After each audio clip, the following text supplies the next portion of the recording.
नमस्कार, अपन समाचारमा स्वागत छ। सुरुमा मुख्य समाचार। बाँकेको कोहलपुरमा बस र ट्रिपर ठोकिए 5 जनाको मृत्यु।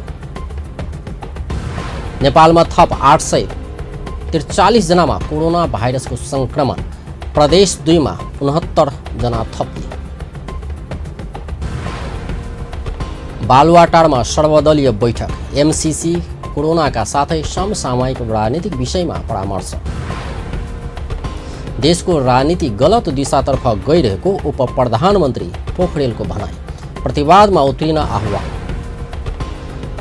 र भारतमा कोरोनाको कहर बढ्दै। पछिल्लो 24 घण्टामा 2,33,900 भन्दा बढी संक्रमित।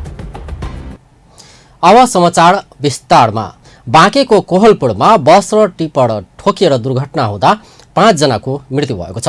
हिजो साँझ कोहलपुर नगरपालिका वडा नम्बर 12 रोहिणी खोला नजिक बस र टिप्पर ठोकिएका हुन्। दुर्घटनामा सिराहा सुखीपुर गाउँपालिका वडा नम्बर 3 की 32 वर्षीय अम्बिका कान्ति, कोहलपुर नगरपालिका वडा नम्बर 12 का 21 वर्षीय उदय बाठा, कोहलपुर 13 का 25 वर्षीय खगेन्द्र बहादुर सुनार, सुर्खेतको साटाखानीका 40 वर्षीय जीवन कुमार विक र झापाको मेची नगरपालिका वडा नम्बर 10 का 45 वर्षका छत्र बहादुर कटवालको मृत्यु भएको हो। सुर्खेतबाट धरान जाँदै गरेको मे 1 ख 3347 नम्बरको बस र विपरीत दिशाबाट आइरहेको टिप्पर ठोकिएका थिए।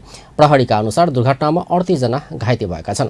घाइतेहरूमध्ये 7 जनाको अवस्था गम्भीर छ। बैतडीमा हथौडा प्रहारबाट आज एक बालकको हत्या भएको छ।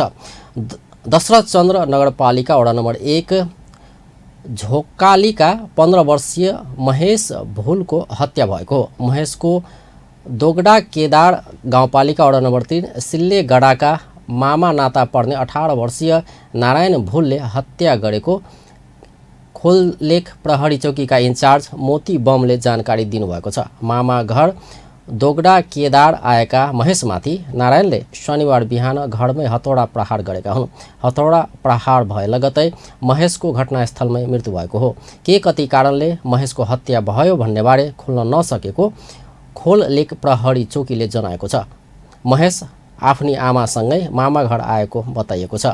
नारायणलाई प्रहरीले नियन्त्रणमा लिएको छ। घटनाको थप अनुसन्धान भइरहेको छ। नेपालमा थप 843 जनामा कोरोना भाइरसको संक्रमण पुष्टि भएको छ। आज स्वास्थ्य तथा जनसङ्ख्या मन्त्रालयले जनाएअनुसार पछिल्लो 24 घण्टामा पीसीआर परीक्षणबाट 768 र एन्टिजेन परीक्षणबाट 75 गरी कुल 843 जना संक्रमित भएका हुन्। यो सहित नेपालमा कोरोना संक्रमितको संख्या 2,83,858 पुगेको छ। पछिल्लो 24 घण्टामा 226 जना निको भएर घर फर्किएका छन्। यो सहित कोरोनाबाट निको हुनेको संख्या 2,75,038 पुगेको छ। त्यस्तै कोरोनाको संक्रमणबाट थप 5 जनाले ज्यान समेत गुमाएका छन्। हालसम्म कोरोनाबाट मृत्यु हुनेको संख्या 3,075 पुगेको छ।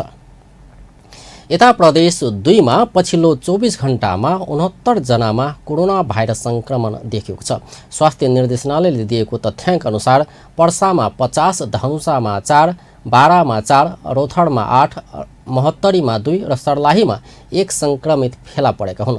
यो सँगै प्रदेश 2 मा कोरोनाका कुल संक्रमितको संख्या 17,564 पुगेको छ।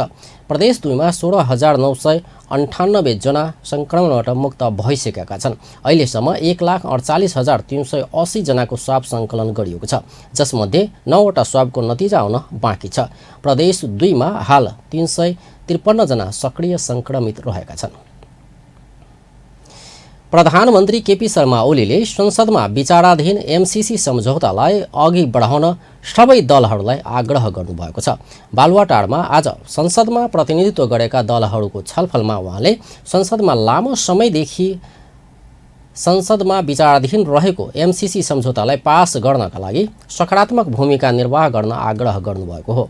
बैठकमा सहभागी परराष्ट्र मन्त्री प्रदीप गेवालीले संसदीय सर्वदलीय बैठकमा प्रधानमन्त्री ओलीले एमसीसीलाई अघि बढाउन सहयोग गर्न आग्रह गरेको र केही दलबाहेक अन्य दलहरू त्यसमा सकारात्मक रहेको जानकारी दिनुभयो। प्रकट गर्नुभयो।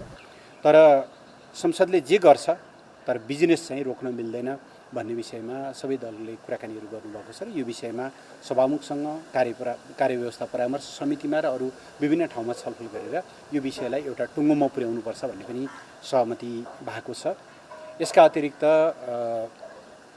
दलहरूको बिचमा विभिन्न समयमा यस्ता छलफलहरू गर्दै मुलुकका साझा समस्याहरूको समाधानका लागि परामर्शका साथ अगाडि बढ्ने विषयमा छलफल भएको छ। सम्माननीय प्रधानमन्त्रीले वर्तमान सरकार राष्ट्रिय हितको पक्षमा दृढतापूर्वक उभिएको, राष्ट्रियताका सवालमा कतै कुनै कम्प्रोमाइज नहुने